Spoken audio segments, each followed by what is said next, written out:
Hey everyone, so today I'm going to show you how to install ZNI CRM app on your Android phone. So firstly, you have to open the Chrome browser. Now in the search bar, you have to type dash.znicrm.com.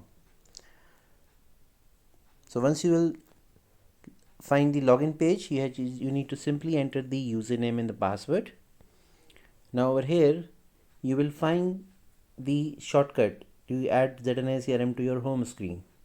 If not, you will just simply tap on three dots on the top right corner. You will find the option called install app. So once you click on install app, you will find the install button over here. Tap it and then the system will automatically install the CRM application on the phone.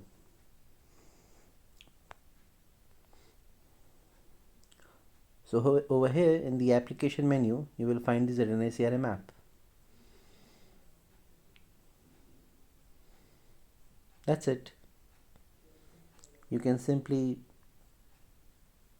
toggle with the web leads, you can check your tickets, you can check your daily activity performance of your user.